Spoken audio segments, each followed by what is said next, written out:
Welcome to the Cross the Line podcast. My name is Carlos Smith, and today's episode is sponsored by Floor Covers International on 1436 Inman Road in Welford, South Carolina. Today's episode is also sponsored by KB's Car Care on 321 North Main Street in Jonesville, South Carolina. They offer a hand car wash, vacuum, and clean interior. Full detail is also available. While you wait on your vehicle, customer seating is available as well as a dining area. They're open Tuesday through Saturday from 9 a.m. to 5 p.m. So make sure you stop by and visit. So thank you guys for being sponsors of this episode of the Cross the Line podcast. And today is the second interview for our self-investment tour. We have a very special guest with us again today. He's a motivational speaker, author, a life coach, and he has some very informational tools for us today. I'm proud to be sitting here with him today, and I have none other than Mr. Harvin Council. How are you, sir? Doing great, man. Thanks for having me. Oh, yes, sir. I appreciate you taking the time. Like I said, for people that don't know, just to give them a little backstory, me and your daughter, Crystal, we went to school together, and she's one of my good friends. She was actually the moderator for my book signing. So she helped me out in that way. And, she shares a lot of your videos on Facebook and everything. So I watch them, and one of them actually inspired me. And I was like, you know what, I told her, connect me with your dad, because the one I was talking about was about discipline. And we can go ahead and dive into this as well. When you're talking about discipline, it was one day where I had just got off of work. And I was like, normally I go to the gym when I get off of work. But that one day, it was raining outside, it was cold. And I was like, you know what, I just don't feel like doing it today. And I was just having to get on Facebook. And she shared one of your videos early in the morning. And you just talking about discipline, doing what you're supposed to do, even when you don't feel like doing it. And that moved me. I said, you know what, I'm going to just go ahead and get up and go to the gym. Because there's something, like I say, I like to, feel good about myself, so that's part of my daily routine. Right. I get up, I write things down, I go to work. And then, after work, I'll go work out and do everything else that I need to do. Right. But it was just that one particular day where I just wasn't feeling it at all. And I was ready to just, take it on into the house. But once I saw that video, it was just, it's time to, obviously I'm going to go ahead and go to the gym. But before we talk about discipline, I want to let you introduce yourself. So for people watching, who is Harvin Council? That's a good question, man. And again, thanks for having me. Yes, man. sir. Absolutely. Crystal speaks very highly of you, and she shared a lot of stuff that you're doing and that type of stuff, man. And so keep doing what you're doing. Thank you. But Harvin Council. Well, I'm born and raised in Camden, South Carolina. Went to school at Camden High School. Graduated in 1984. Fortunate enough to receive a basketball scholarship to go play at Jacksonville University in Florida for 4 years. Graduated with BS degree in education. Thought I'd be teaching school the rest of my life, but wasn't in the plans that way. Right. But it's all good. I'm married to Cheryl Council, which next month on the 21st we'll be married for 32 years. Wow! Congratulations. And, thank you. We, from that marriage, we have 3 kids. The oldest son is Harvin Jr., but we call him Jay. Then Crystal is next, and then my youngest son Josh, man. So like you say, I'm doing a couple of things now around motivational, life coaching, and that type of thing. But when people ask me kind of like, what your mantra is, or what are you, or what do you stand for? And my thing is this, I just want to make a difference at a time that make a difference with people who make a difference, man. So my whole goal in life is to make a difference, man, is to help somebody, get to that next level, man. So that's what I'm all about, man. Absolutely. And going back a little bit, I know you were born and raised here. How was the early childhood for you growing up here in Camden? It was quiet. When I say quiet, I mean I grew up without a father. My father passed when I was in the 4th grade. So I kind of didn't really have a male role model. I had 2 older brothers, but they were 6 and 8 years older than me, so they were out doing their own little thing, man. So it was just kind of me and my 2 other sisters, man. I'm actually a twin. I have a twin sister, and then I have a younger sister, man. But it was just kind of growing up where I just didn't know what I was going to do, didn't know how to do it, didn't have anybody to tell me what to do and how to do it, until later on, a couple of years down the road, my older sister ended up marrying this guy. He was a big sports fan, and so he ended up getting me into baseball, started playing baseball, in middle school, and then I started growing, getting a little taller. So I'm like, I'll scratch this baseball thing. I started falling in love with the basketball thing, man. And but it was real humbling, man, because like I say, my mom raised all of us without a father. We didn't have some of the things that other people may have had, but we had that love, in the house, man. So that was able to get us through a lot of things, man. But we just didn't have a whole lot growing up, man. But we had that family unit, that togetherness, and that type of thing, to help us get to where we need to get to, man. Did growing up without a father, did that kind of feel normal at the time? Because you said, I know you were so young when it happened, but did that feel normal to you, or was it kind of like a strange feeling? Of course, like when you see kids at school and they have their fathers with them. What was that feeling like for you? It's strange as I got older. It wasn't strange at the time that I was going through it, but when I got to that point when I really understood what I was missing, I was a lot older. And I'm like, wow, man, because I didn't think about it much at the time. I was just going through life, man. Just doing what I do, not really focused on that a whole lot. A lot of the people that I grew up with, honestly, most of them didn't have fathers either. So it's not like something that I saw or something that was modeled in front of me or things of that nature, man. But it was just a thing that I guess maybe after I had kids, that it really dawned on me, well, you know what? A lot of this was missing from your life. And you didn't really realize it at the time, man. But I think maybe had I had some of those things back then, things might have been a little bit different. But, I don't know. Sometimes you think in life, you don't know if you want to go back and change anything that happened, even though it may not been peaches and cream, because sometimes you need to go through the stuff that you go through in order to get to where you need to go to, man. But yeah. Absolutely. So I know you said before we started, you actually played basketball as well. Was that kind of like a safe haven for you, to kind of get away from things that were going on outside, like outside of the court? Was, basketball kind of like that safe haven, like your escape? It was, because I wasn't a very good student in school. Not because I couldn't. I just didn't apply myself as well. But just going playing basketball was my getaway. I was into me when I was doing that. So I didn't have a whole lot of focus on anything else per se. All I wanted to do is go play basketball, man. That's where I was comfortable at. That's where I was able to do my thing. That's where I was able to shine, because growing up, for the most part, I was real laid back. I was real shy, didn't talk a whole lot. In class, I'd make sure I sit in the back so the teacher wouldn't call on me, because I definitely didn't want to try to answer no question, you know what I'm saying? So, but that was my way of bringing me out. I think most people will tell you today, even when I do motivational speaking now, it's only by the grace of God that I do it, because growing up, you would never saw that, or you would have never seen that in me, doing what I'm doing now, man. But yeah, so that was actually going to be one of my questions. Were you always like outspoken as you are? Is there something you kind of like developed like in basketball? Because I know they probably had you guys doing interviews and things like that. But when did you feel like you started developing that? Was it after playing ball, or for you, or when was it? It was my senior year of college. I was doing student teaching, and our professor had us go to this elementary school, and we had to do an activity. It was like, I think 3 of us student teaching at the time, and all 3 of us had to do an activity. And I got into the activity, and it turned out so well, and I realized, man, I like this. I had the kids all fired up. They were going, and and I was just motivating them. And then when we got back to the school, the professor said, I want to give a shout out to Harvin, because he did an outstanding job with it. And I'm looking like, outstanding, I'm like, it just felt right. You know what I'm saying?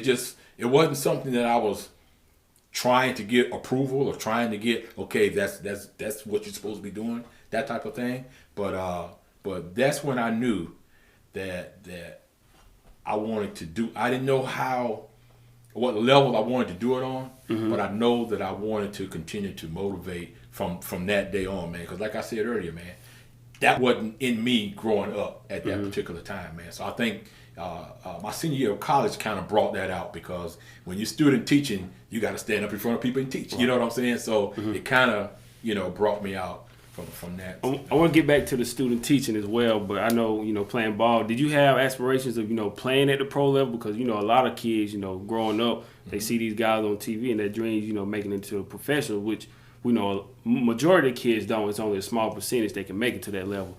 Did you initially have, like, dreams of, playing at a professional level or going overseas or anything? When I left high school, I didn't have that. I was just thankful just to get into school, period, and just to continue to be able to play. But after the first year or two, I was somewhat successful, and my coaches started asking me about playing ball on another level, and I thought about it a little bit, and I said, well, why not? But you know what? It wasn't one of those things where you got a lot of kids now growing up. Man, I'm going to the league. Man, I'm going to the league. That never was me. You know what I'm saying? If I got there, great. It ain't like I'm gonna knock somebody's head off to try to get there. That type of thing, man. But I did. My junior year, I messed up my right knee, man. Matter of fact, right here in Camden, man, playing on the outside court on concrete. I tore up my right knee, and when I got back to college, I had to have surgery after that summer, and I had the surgery in September, and it's arthroscopic surgery, so you can recover a whole lot faster from the arthroscopic surgery. So I was able to be back by November, running, playing, jumping, the whole 9 yards, man. So I was able to play in our first 5 games. Then I injured my knee again, so I had to have a second surgery.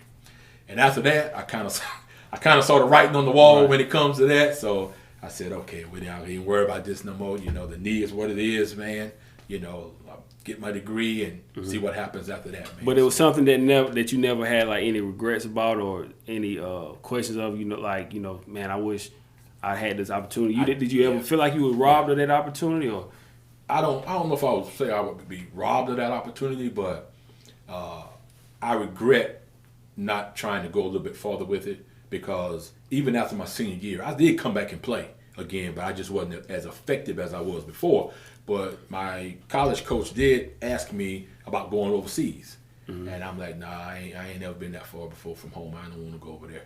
And that's one regret that I look back now and said I should have given it a shot, see what was going to happen. So I look back at that, and I kick myself sometimes, because it may have worked out and it may not work out, but you never know what can happen until you take that step, man. Absolutely. Until you take that step. So after playing college ball and finishing up with ball, what skills do you say that you took away from playing sports that kind of helped that you applied to life? Back to the first thing you said when you opened up, the biggest skill or tool that I took from college was discipline. Being disciplined, man. And I share this with you. Everything we did in college, when you're on scholarship, man, you had to be on time for everything. I had to go eat breakfast every morning. If we didn't eat breakfast, because we had to sign in every morning. If we didn't eat, we had to get up at 6 o'clock the next morning and go run 3 miles. If we were late for anything, we had to get up and run 3 miles.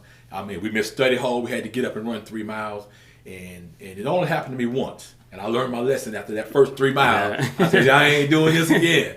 I ain't no morning person. I ain't going to be getting up running, no 3 miles. And then I got to go to practice the same day, and that type of thing, man. But I think if you would ask most people that know me and they had to define me in one word, I think discipline would be that word, man.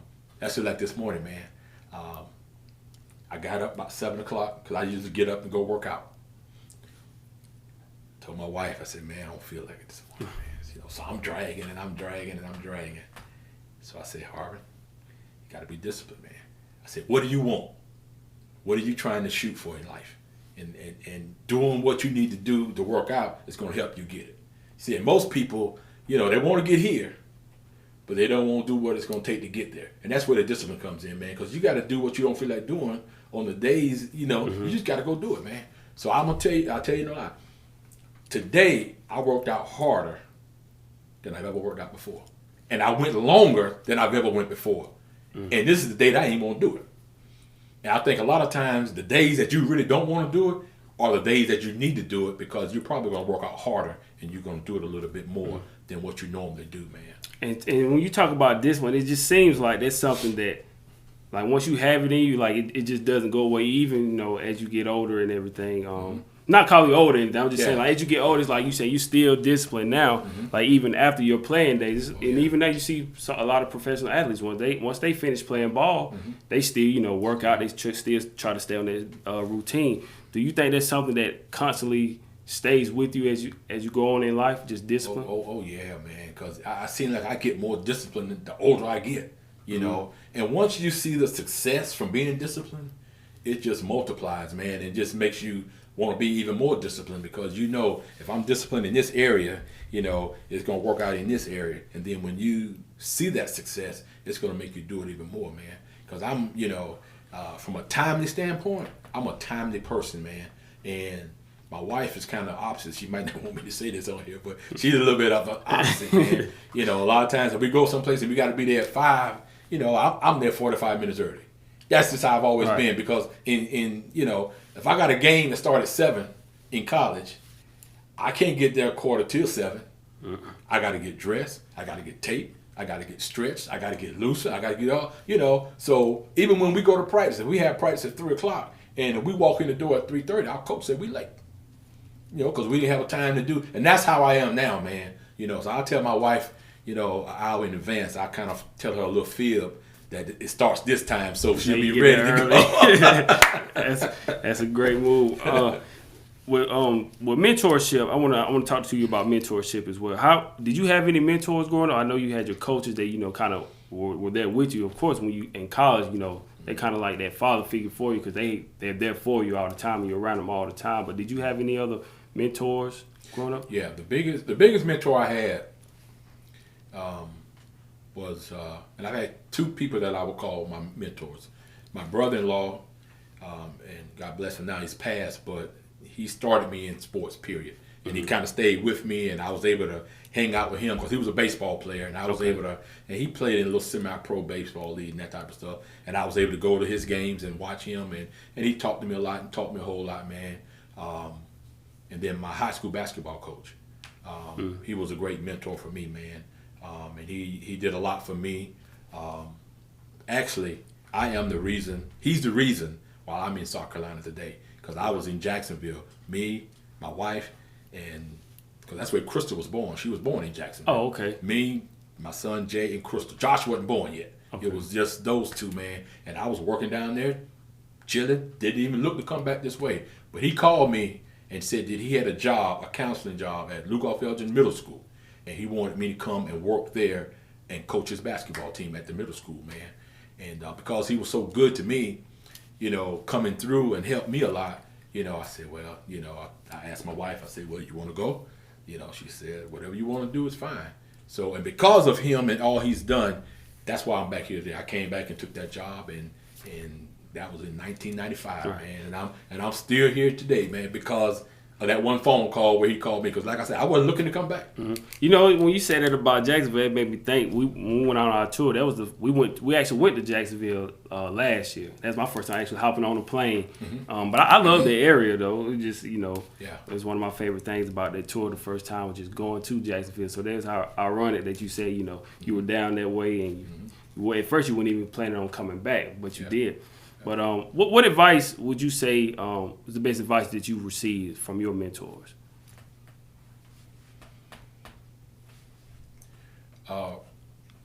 Several, man, but probably the thing that I've heard most from them is enjoy the moment where you're at right now. Mm-hmm. Stop worrying about tomorrow. Stop worrying about what happened yesterday and live in the moment right now. Because if you live in the moment right now and enjoy the moment right now, all this other stuff will take care of itself. So don't focus on, because you can't do anything about that. You can't do anything about what's going to happen tomorrow, and you can't really do a whole lot about what happened yesterday. All you can do is focus on, this is where I'm at today, and this is what I need to be doing going forward, and then move on from there, man. So that's probably the biggest one that I take with me. Did you feel like you had a a moment, whatever it is. I know you say you wrecked your knee, you had the speaking engagement when you spoke to the kids, but was there any specific moment in your life that you feel like might probably change the course of like your direction of where you wanted to go and what you wanted to do? So is there anything that has... Was there any like a specific moment that you said, that defined what you wanted to do in life? Did you have one of those moments? Yeah. I can remember I just got into the speaking thing, and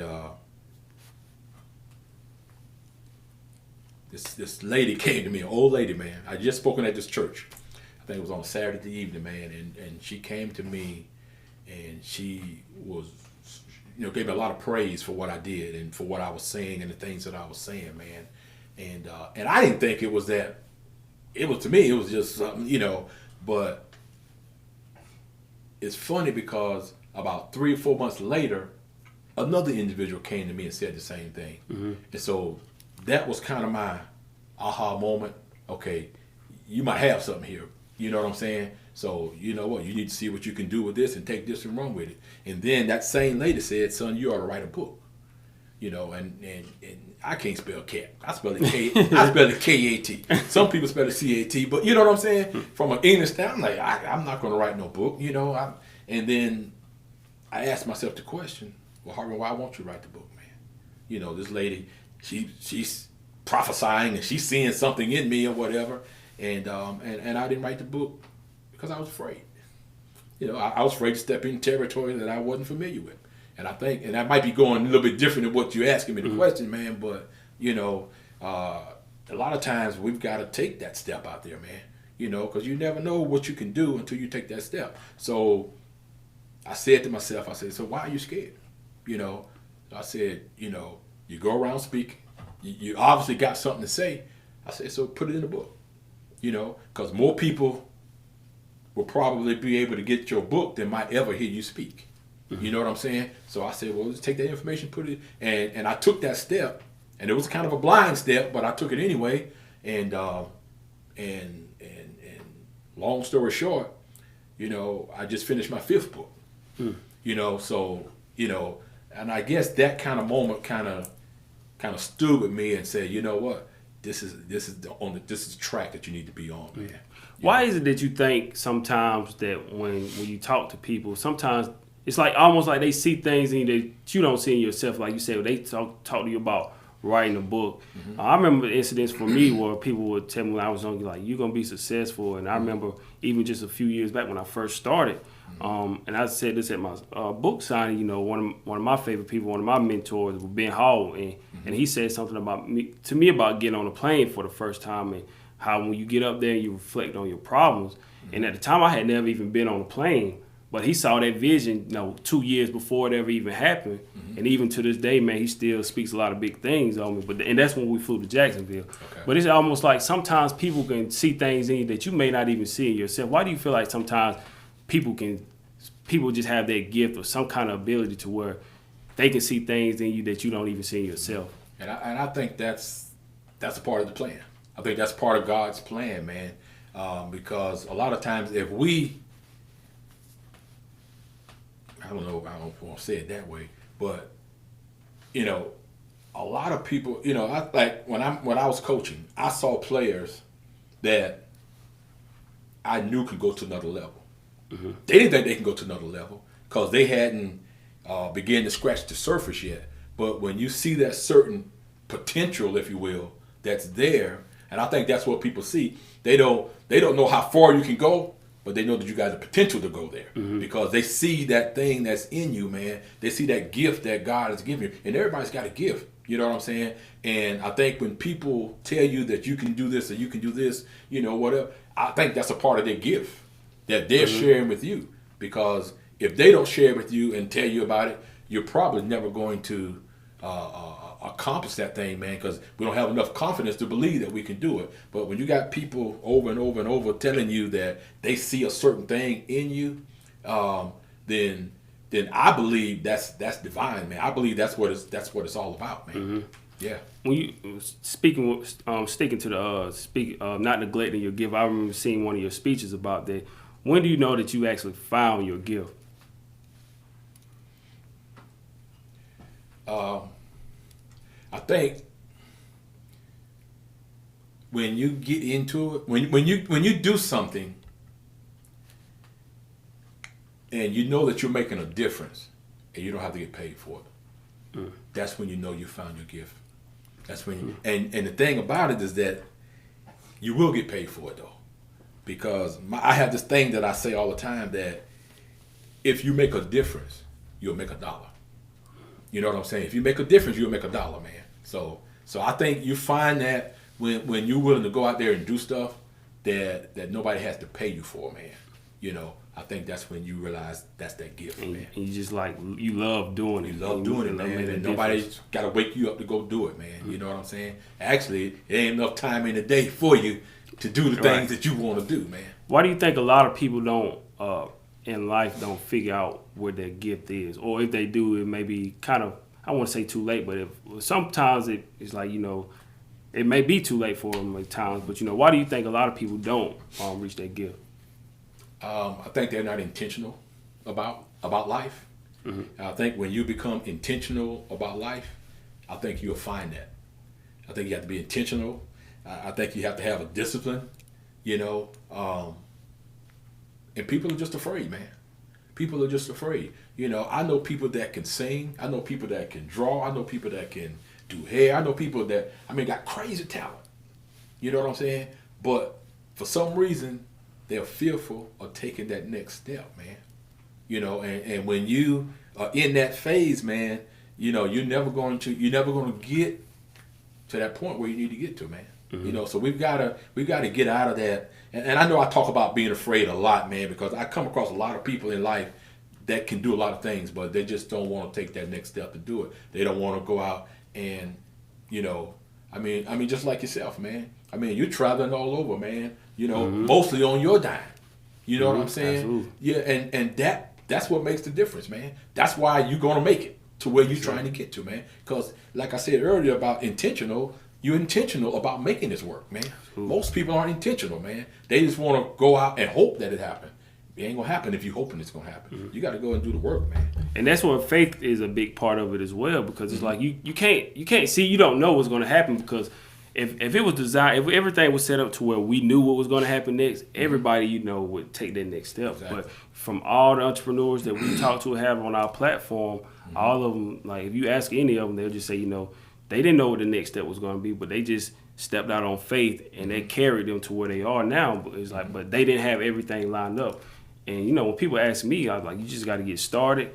And, you know, one thing after another, you'll be amazed at the people that are coming you'll cross paths with. Yeah. But the main thing is if you don't take that first step, then nothing's going to happen anyway. That's what happened, man. And it's like, in the book that I just finished, my last book, I talk about faith versus fear. And when you look at faith versus fear, you know, three things I talk about up under that heading, man. And you have obstacles. Obstacles are on the fear side, and then you have the opportunities that you can get from the obstacles that you've been facing. All right, and then you got the problems. All right, and you can take those problems and turn them into possibilities. You know what I'm saying? And then you got the stumbling blocks that happen, which is the fear side of things. But you can take those stumbling blocks and turn them into stepping stones, man. So what side are you gonna be on? What side of the fence are you gonna be on? You know, are you going to turn those stumbling blocks into stepping stones, or are you just going to sit back and do nothing, man? Absolutely. You know. And I always heard one of the entrepreneurs I pay attention to now is Bob Proctor. And he said, you know, when he spoke about faith and fear, he said faith and fear is both of them is believing in something that you can't see. So why not believe in faith? You know, have that faith anyway. Right. But how would you suggest people, you know, what would you tell them to do, like to, you know, make that first step to step out on faith and just believe in using that gift?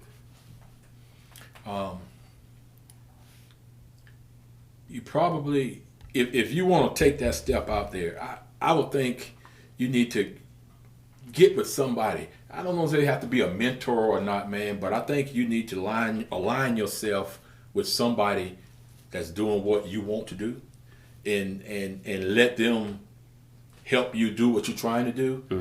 You can see what they're doing, and okay, man, how did you get there, man? Please share with me, because I want to take that step, but I don't have the faith yet to take that step. What are you doing to help to get yourself to that point, man? I do this thing that I do once a month. It's called Lunch and Learn, and what I do is I invite somebody that I know that can help me, that know way more than I know. And I invite them, and I take them out to lunch, man. And I buy their lunch, and I got a series of questions, man. And all I do is I just grill them during that time, asking them all kind of questions, man. That can help me grow, that can help me take that next step. So I just think we need to align ourselves with people. You don't have to be a whole lot of people, but get you somebody you trust, man, that's doing what you're doing, man. And and just go off what they got. And with your off the court with Harvin Council, is that do you have like a specific age group that you mentor, or is it just anybody that wants? Just anybody, anybody. And the biggest thing through the off the court with Harvin Council, I think the biggest thing that I focus on in that is the life coaching part of it, and I do a lot of motivational speaking from it as well. But I'm like a one-on-one type of guy, man. If you come to me and say, you know what, I want to be better at this, or I want to go to another level, then that's when I'm going to sit down and I'm going to put a plan together for you to get to that level that you're trying to get to, man. And that's what I like doing, man. I like to see people that started here get to here, man. And it ain't about a whole lot of monetary things and that nature, but it just does me good just to see people do better that want to do better, man. But the only thing about the life coaching thing is that I had one individual I was working with. So I laid out a plan and told them that I need you to do X, Y, and Z. Well, they wanted all the benefits, but they didn't want to do none of the work. So I had to share with them. And I'm like, see, now you're going to go out and make me look bad, because you can go tell people that, yeah, I've been working with Harvin as a mentor or a life coach, and it ain't working. Well, it ain't working because you're not doing the work. You know what I'm saying? You got to do your part as well, man. But yeah, off the court, I deal with whoever wants to be dealt with. I just put it that way. And I'm just looking at your logo, like a balance beam with the ball in one side and the book in the other. Like, is it hard for you? How do you balance things out in life now with you having so much going on as well? I have a plan, and when I say I have a plan, and I'm going to break it down for you to tell you exactly what I'm talking about. I do this thing, or I talk about this thing where I says that every day we need to be chopping down our tree. And from that, and I got this from, what's the guy's name? I didn't call his name right now. I can't call his name right now. But anyway, I got the idea from him because he was sharing it, man. But it's like when you go to chop down a tree, you got to have an axe to chop that tree down. So he had like 4 or 5 things that he did every day to chop that tree down. When things are going crazy in his life, he stayed to that path and chopped that tree down every day. He didn't get sideways. He didn't let this crew over here talk him out of what he was doing. He didn't hear the noise over here. He chopped. So I came up with 7 things that I do to chop down my tree every day. And this is what keeps me focused, and it keeps me grounded, and it keeps me, even though I'm doing a whole lot of other things, if I do those things daily, I'm able to get done what I need to get done, man. And the first one is, I use an acronym too, is a P, and the P stands for prayer. So I pray every day, all right? And I usually get up about 3:30, 4 o'clock in the morning and pray. And then I get started with my other stuff, man. But I pray, I read every day, man. I read, last year I read 60 books. My goal is to read, I heard it was said that the average American only reads 1 book a year. The average millionaire reads 1 book a month. So I wanted to up the ante and say, I'm going to read 2 books a month. So I started that in 2015, man.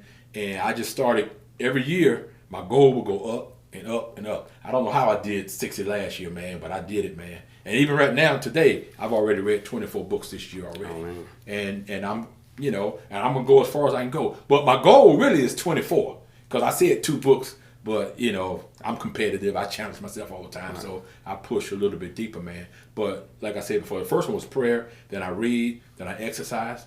All right. Then I visualize. I do visualization. I don't do probably about 2 minutes a day, man. I just sit down and visualize what I want. Visualize where I want to be at, man. And then I say affirmations. After I say affirmations, I take the initiative to do what I just said, and then I listen. I listen to something positive or motivational every day. When I'm working out, that's all I got. I got a podcast in or somebody. I'm listening, you know, trying to gain. And when I did that and I shared that, I didn't realize when I looked at the letters, they all formed a word, and the word was prevail. You know, it was, and I didn't. It didn't happen on purpose like that. And so, and I know what prevail means, but I went to the dictionary just to look and see again, and it says to win. And I said, wow. I said, I like that. So that's how I stay grounded, by chopping down my tree every day, man. Focusing on those things and staying true to those things. Now, I ain't gonna lie. I ain't gonna sit here and tell you that I do all 7 of them every day, but on an average, I do most of them each day, man. I have a thing that I do now. One of the books I received for a while back it's called The Daily Motivations of African American Success. The Dr. Lakeisha Hallman gave it to me from the Village Market. And it basically has daily affirmations for every day of the year. And so I'll read that book, and then I just started something back in February where every single day I just write down everything that I'm thankful for. So that's kind of like my routine when I get up in the morning. I write that down every day. And then right at the bottom of it, I write down, I will travel the world interviewing the greatest minds and inspire millions of people. So I write that down every day, and I look at it every single day. So that's kind of like my routine. And then, you know, like I said, it's amazing like how when I never really realized it, but when you write things down and you just look at it and you visualize it, like how important that is to but you also have to be willing to put in the work, like you were saying.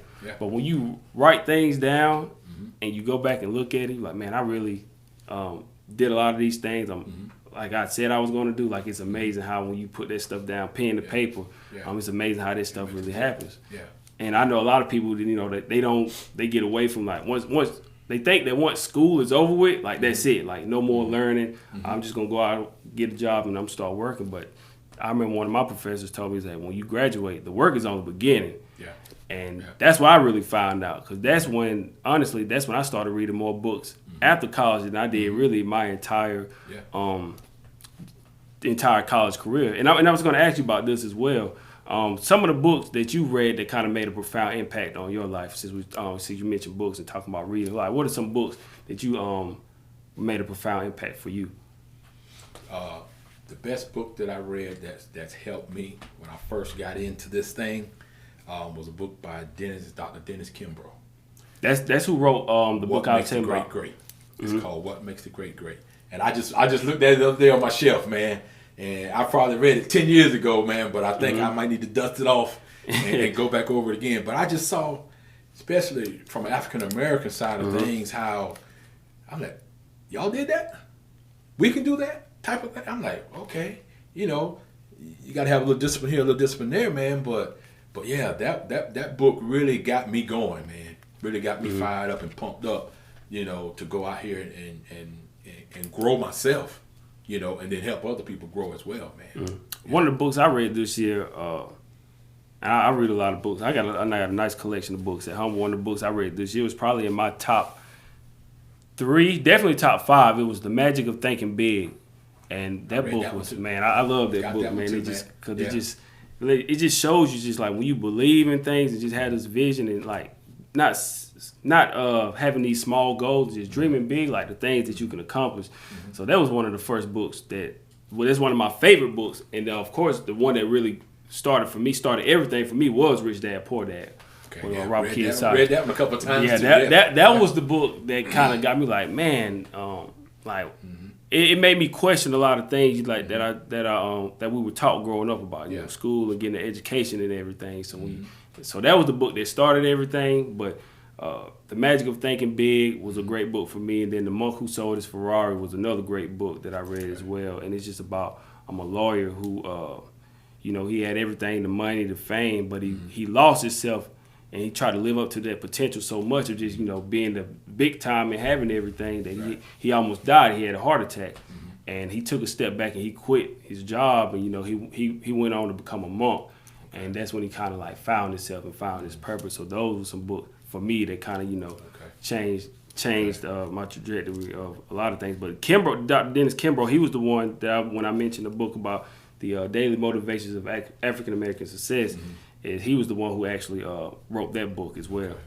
But what motivates you to keep going in life now with everything that you have going on? Like what keeps you inspired? Because I think it's normal for everybody. Well, I acknowledge your answer. Is it normal for people to feel like, you know, to feel like just question things and you know, sometimes you have these fears or these doubts, or is that normal for people to actually have those kind of like thoughts in their head? Yeah, I think it's normal for them to have those fears and those doubts, man. But I think the thing that keeps me going is I understand my why. And when I'm talking to people a lot of times, I will ask them, what's your why? You know, most people can't answer it, you know, but I know what my why is, man. And my why gets me up in the morning. My why keeps me going, you know, because, you know, all my why is making a difference, man. It's making a difference. And when I know I can go out and make a difference, you know, that gets me up, man. Even on my job where I work at now, man, I got a team that works with me, man, and my goal is to keep them shooting for the highest level that they can go for, man. You know, so I get up in the morning like, okay, what can I do to challenge them today to get them to another level, man? And that keeps me going, man, because I understand what my why is, man. But do you have days sometimes where you have like doubts or you may question things? Because like I said, we're all human, so we may have those moments where I know sometimes I have moments where I'm like, man, what I'm doing and everything, especially when you see everything else going on. But do you ever have those moments where you may have these doubts, or where you sometimes not say just question things at times? Yeah, I had that not too long ago. I think I had just put out a video on Facebook or something like that, man. And you know, and I was like, you know what, I'm tired of putting this stuff out on Facebook, man. I'm just, you know, people probably ain't listening the way they should be, or the way I wanted them to, and sometimes you just think what you're doing is in vain a lot of times.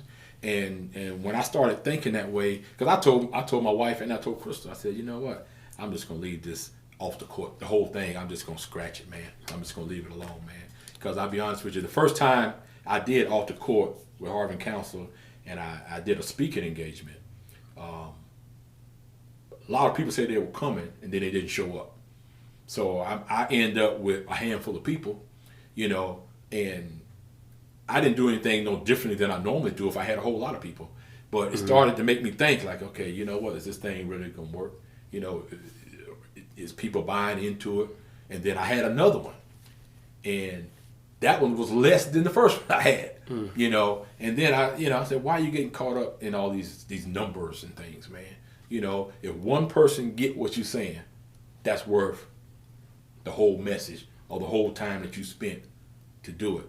And so I had to go back to the drawing board and regroup and refocus and understand why I'm doing what I'm doing. Because sometimes I think we miss, you know, what we're trying to accomplish. A lot of times we miss it because we're looking at numbers and we're looking at, you know, all these other things, man. You know, and you got to stay the course, man. Okay, I'm focusing on this, and this is where I'm going. And everything takes time, man. And when it's time, it'll be that time, man. Do you feel like that's a test from God or whomever people may believe in? But do you feel like there may be a test from God to just to test us to see if that's something that we really want to do? Like when things don't turn out the way we may think it will, like you say, you may have, when people were telling you they were going to show up and you only had a handful of people. Do you think that's kind of a test to see like, okay, is he really going to stick with it because things are not going the way he planned? Do you feel like that's a test from God to, you know, kind of see where we are with trying to find our purpose? I definitely think it's a test. Because a lot of times we say we want things, and when we say we want those things, we don't always stay focused on those things. So So God gonna say, okay, well, I see you say you want this. All right, let's see how bad you really want it. All right, it ain't going the way you want it to go right now. So what are you gonna do? You hit the little stumbling block. You're gonna use it as a stepping stone, or you gonna just say, okay, well, this ain't meant to be. Because I know a lot of people, man, they get one foot out that door, man, and close to bringing that other foot out where they want to go, where they're trying to get to.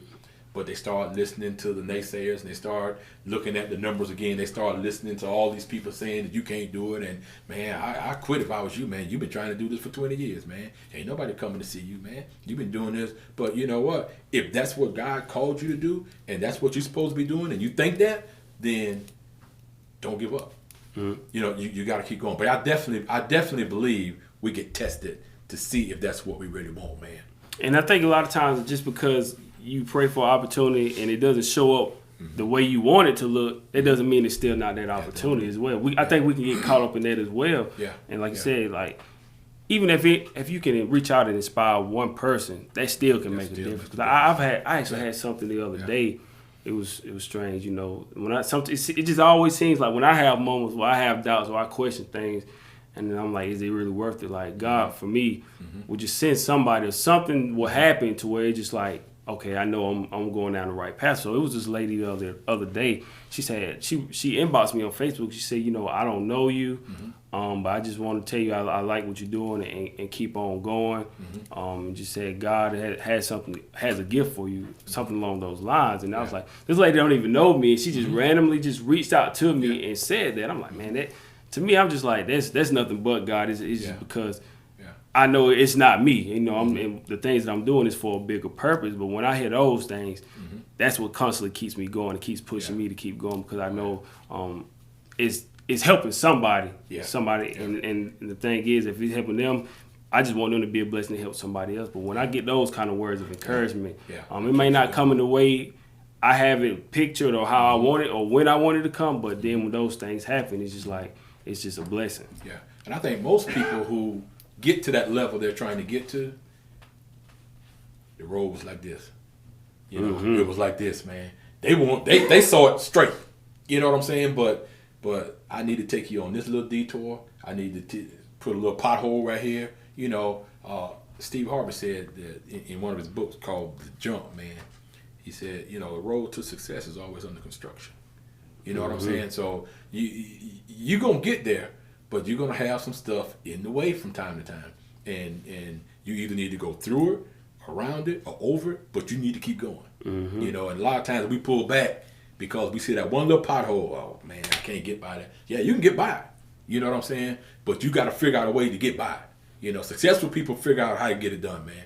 Unsuccessful people think about, they can't do it or whatever, man. But yeah, and it's amazing how you just said that about just keep on going, because I'll tell you something that just happened yesterday. Me and my son, we were at home, and he's like, Daddy, I just want to go somewhere. So we just randomly, we said, come on, let's go somewhere. So I had a friend that I went to high school with. He posted a picture of this mansion, and it was up in Asheville, North Carolina. It was like a $4 million mansion. So, I was like, man, I always kept telling myself, I just want to go up there just to see this mansion, because from the pictures, it just looked amazing. So I said, one day I said, I'm going to just go up there and, I just want to see it just to crystallize and have that vision in my mind. So we ended up going up there. I didn't tell him. I said, come on, let's just go for a ride. So we were on the way up the road. He fell asleep, of course. He just in the back knocked out. So by the time we get up the road, I wake him up and say, we up in the mountains, look. And so on the way up there, we were just going around a lot of different curves, and I was just looking at my GPS trying to figure out how to get there. So on the way up there, like I was maybe like 1 mile away. When I get up there, is a road that said it's a dead end. I'm like, man, I drove all the way up here, and now I can't even, the road that I need to get to the house, it's a dead end. It's the road, they're working on the road. So I was like, well, you know what, man, I guess we just gonna get ready to go back down the road and go home. And then I was like, you know what, man, we just came too far to just stop and just go back home anyway. So I was like, you know what, let me just take this other detour. And once I took that detour, it led me on up the road just a little bit more, and then I found the house. And so I drove up the driveway, and we finally reached that house. But it just reminded me, that moment right there just let me know you have to keep on going. Even when you're thinking about quitting, you cannot stop. Yeah. Because I was like, man, had I just turned back around, because I was so close to just turning back around and going to get something to eat and going back home. Yeah. But I figured out, I took that detour and it led me right to the house. But it's just all about, man, to me, that was just another moment, which is like, these things, just these challenges of stepping out your comfort zone and just keep on going. But because it's like just when you're thinking about quitting, something's gonna happen to where it's just like a miracle. But that's why you just can't quit. And that's when that's when you are that close to being successful. When it gets hard, when it gets really hard, and you want to quit, that's when you right there at the door, man. And that's when you gotta keep going, man. You gotta keep going. What would you say was the biggest, or is the biggest fear for you? If you have any fears, like what would you say was like the biggest fear for you? Now or back then? It could be now or back then, either one. If you have any fears now, what would you say it will be?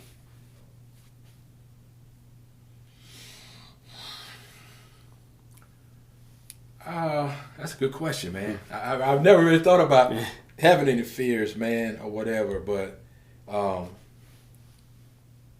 I think if I had to say one, I think the biggest fear might be is that I just want to make sure I'm always able to take care of my family, man.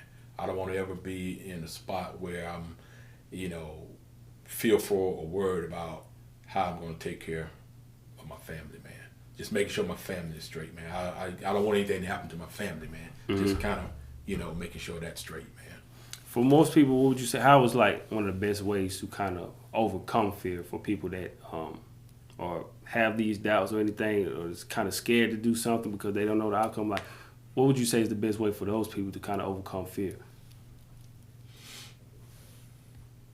I think to overcome fear, you got to have some successes in whatever that you are trying to accomplish, man. And I think that's the only way you're going to overcome fear is is number one, to take a step out there and know that, I mean, in life, really, you shouldn't be fearful, man, because you got to take a chance in everything that you do, man. Everybody who ever did anything took a chance, man. And a lot of times we are fearful over something that may not ever happen, man.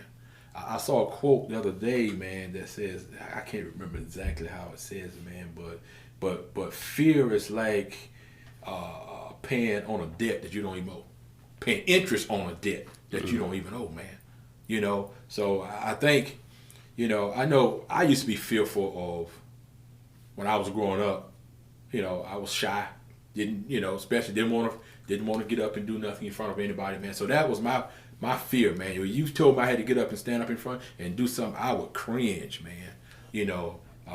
But later on, as I was in college and was able to get with other people and see what they were doing and see how they became successful with it, then, I realized that, fear is one of those things where everybody, and I can't know if I want to get this right like I want to get it, man, but fear, you got to go through fear in order to get to that next level, man. So you should embrace fear, fear, and it's not failing when you go through this fear thing, it's just, I guess I can't say it the way I want to say it, man, but you got to get with somebody else who's done what you're trying to do, man, to kind of combat that fear that you have, man. Because if they do it, why can't you do it? Absolutely. As a motivational speaker, do you feel pressure to live up to any kind of expectations? Because people may look at you like, okay, here's a man that's always speaking positive. He's living right. He has everything. They may feel like you have everything figured out in life. So do you feel like it's any kind of added expectation to yourself to kind of live up to those expectations and I don't want to say be perfect, but how some people may put you in that, deem you as like a perfect man who has everything figured out? That's a good question, man, because I don't feel like it's any pressure for me to try to live up to what I'm doing. And the reason why is because I am who I am. Every day, this is what I do. It's not like when I go speak, I'm telling you something that I'm not doing. This is what I do every day, all day. You know what I'm saying? So it ain't no pressure on me to try to perform, you know, or whatever. But this is who I am. I do it daily. So and I don't change. You know, I'm who I am. You know, 24 hours, 7 days a week, man. So if I'm saying that I do this X, Y, and Z in a speech, and you hear me say it, I can promise you, you know, I do that for real. You know, if I'm telling you to do something, you know, I ain't gonna tell you to do something that I haven't done. Right. You know what I'm saying? So it is what it is when you see me, man. So I don't have any hang-ups about that type of thing, man. As far as, you know, trying to perform, you know, a certain way. I just heard Deion Sanders say this today, man. He said about role models, man. He said, be careful who your role models are, because some of them are just playing roles. You know what I'm saying? Be careful who your role models are, because those models are just playing roles. And I'm not, you know, what you see in me is what you get. I'm not playing a role. I'm not doing it. You know, that's what you get when you see me, man. Yep. Just a few more questions and we'll get ready to wrap it up.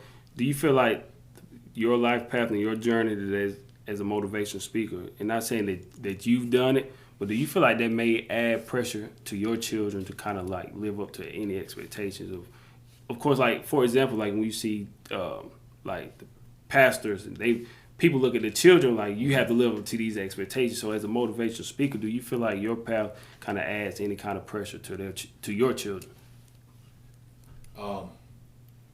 No, I don't. And I say that because I am who I am, and what they see from me as a motivational speaker, that's how they grew up. You know what I'm saying? So they already know how daddy operates already. You know, so and I don't want them to be or try to do what daddy's doing. I mean, I want you to respect people. I want you to, you know, live a clean life and give back and those type of things, man.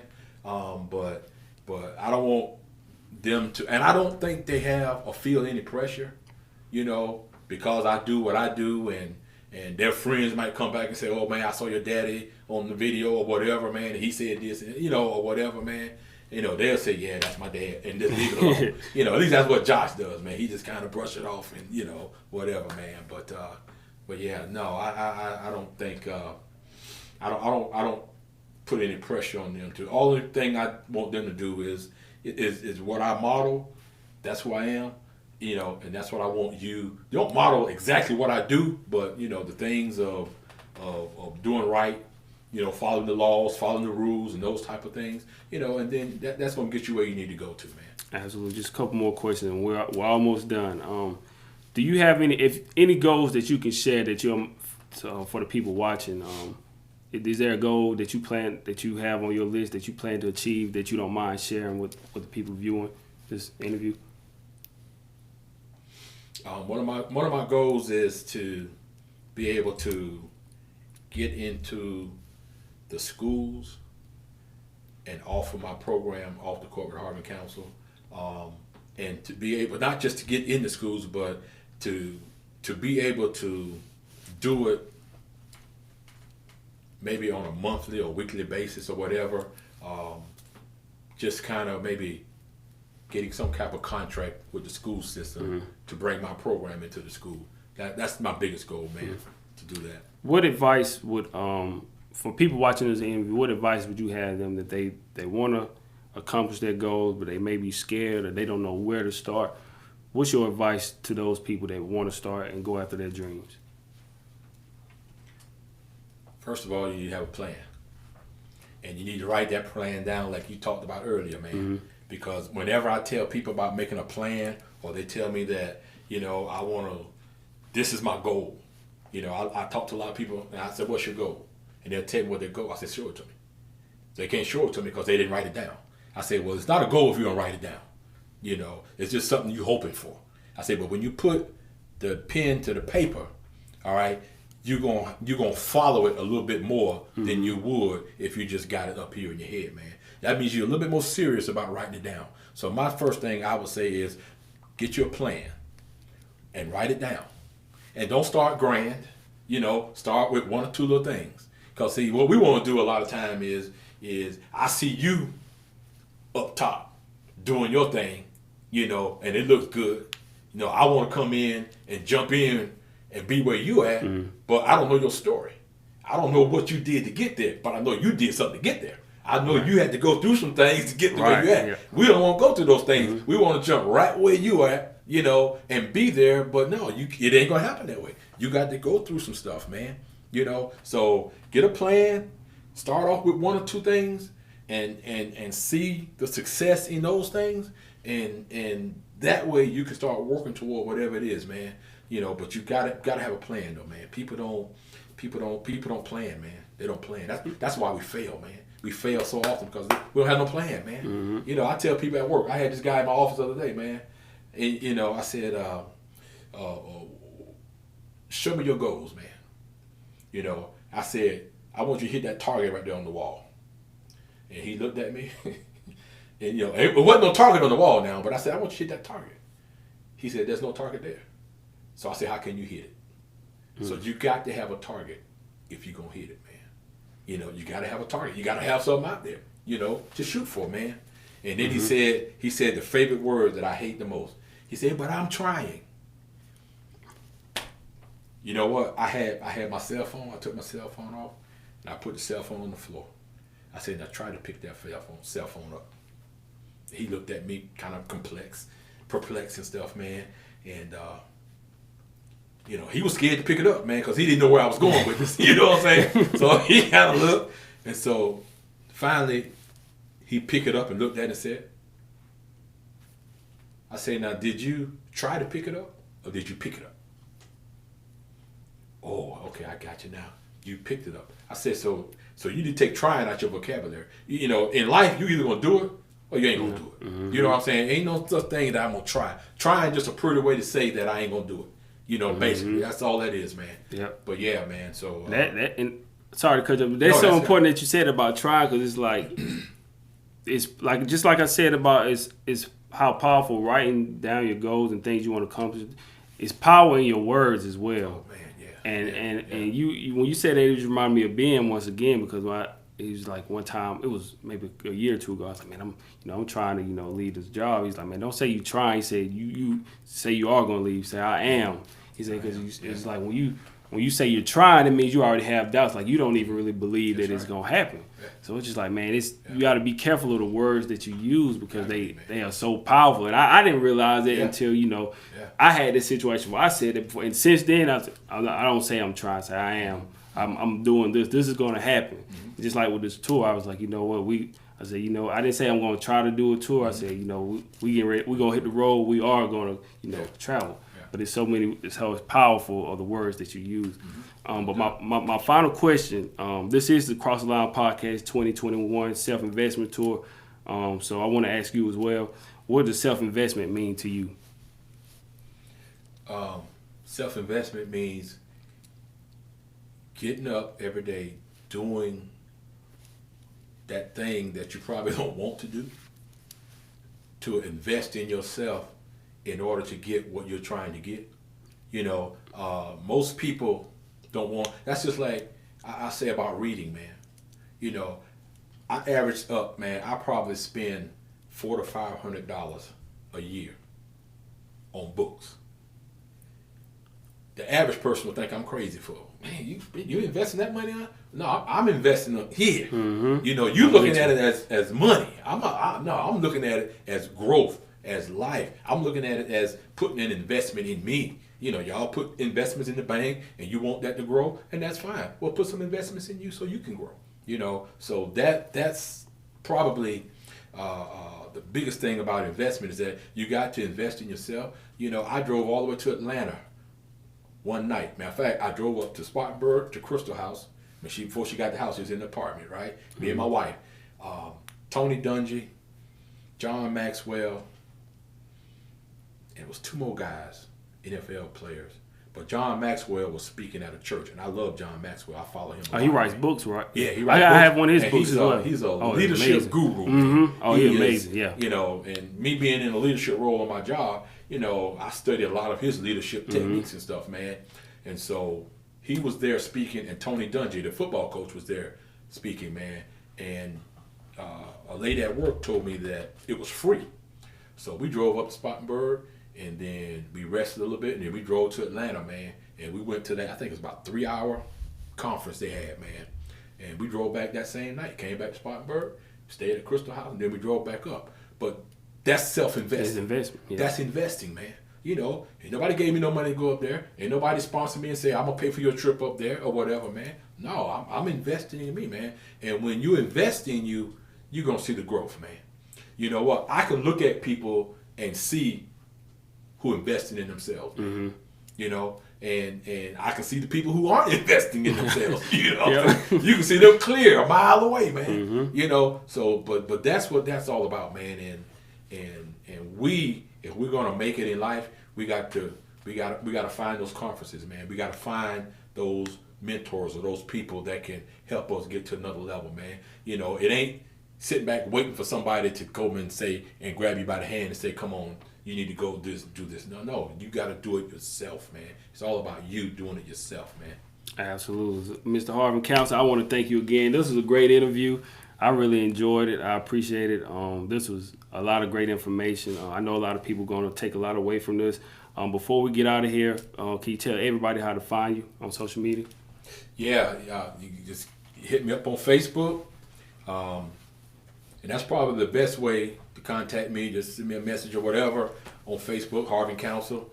You can find me that way. You can go to my, I have an email. Well, actually, I've got a website as well. And it's called Off the Court with Harvin Council. But the website address is offthecourthc.com. Okay, offthecourthc.com. And you can get me there. Then I got an email address, which is hlcouncilsenior@gmail.com.